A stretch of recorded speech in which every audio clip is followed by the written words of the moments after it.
AICC ಅಧ್ಯಕ್ಷ ಮಲ್ಲಿಕಾರ್ಜುನ ಖರ್ಗೆ ಅವರು, ಮುಖ್ಯಮಂತ್ರಿಗಳಂತ ಡಿ.ಕೆ. ಶಿವಕುಮಾರ್ ಅವರು, ಮಾಜಿ ಮುಖ್ಯಮಂತ್ರಿ ಸಿದ್ದರಾಮಯ್ಯನವರು, ನಮ್ಮ ಪ್ರಿಯಾಂಕ್ ಖರ್ಗೆಜಿಯವರು, ಇವರೆಲ್ಲರೂ ಕೂಡಿ ಅತ್ಯಂತ ಪ್ರೀತಿ ವಿಶ್ವಾಸದಿಂದ ನನಗೆ ವಿಧಾನ ಪರಿಷತ್ ಸದಸ್ಯರಾಗಿ ಸ್ಪರ್ಧೆ ಮಾಡೋಕ್ಕೆ ಅವಕಾಶ ಕೊಟ್ಟಿದ್ದಾರೆ. ಇವತ್ತಿನ ಎಲ್ಲ ಮತಗಳಿಗಿಂತ ಹೆಚ್ಚಿನ ಮತಗಳು ನನಗೆ ಸಿಕ್ಕಿವೆ. ನನಗೆ ಬಹಳ ಸಂತೋಷ ಆಗಿದೆ.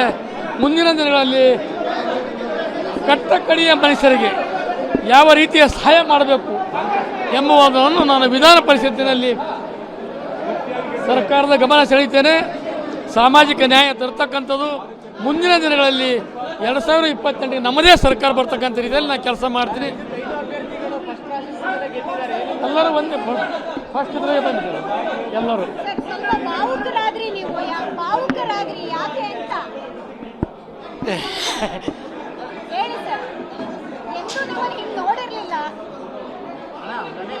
ಎಐಸಿಸಿ ಅಧ್ಯಕ್ಷಗೆ ನಾನು ಋಣಿಯಾಗಿರ್ತೀನಿ.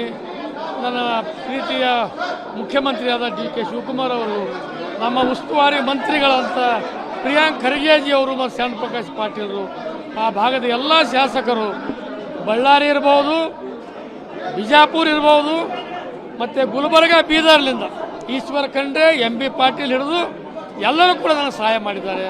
ನಮ್ಮ ಪ್ರಿಯಾಂಕ್ ಖರ್ಗೆಜಿಯವರು ಇರಲ್ಲ ಅಂದ್ರೆ ಇವತ್ತಿನ ಜೀವಿತ ನನಗೆ ಅವಕಾಶ ಸಿಗ್ತಿದ್ದಿಲ್ಲ.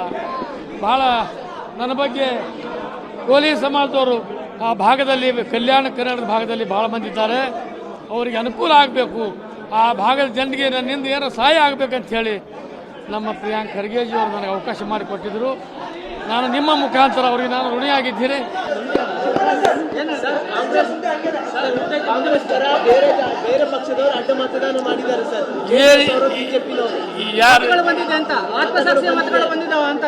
ಕಾಂಗ್ರೆಸ್ ಪಕ್ಷದ ಪರವಾಗಿ ನಾವು ಪ್ರಚಾರ ಮಾಡಿದ್ದೇವೆ.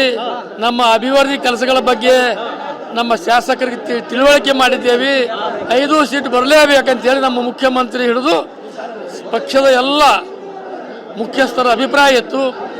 ಎಐಸಿಸಿ ಡೈರೆಕ್ಷನ್ ಇತ್ತು. ಹೊಸದಾಗಿ ನಮ್ಮ ಬಿ.ಕೆ. ಹರಿಪ್ರಸಾದ್ ಅವರು ಕೆಪಿಸಿಸಿ ಅಧ್ಯಕ್ಷರಾಗಿದ್ದಾರೆ.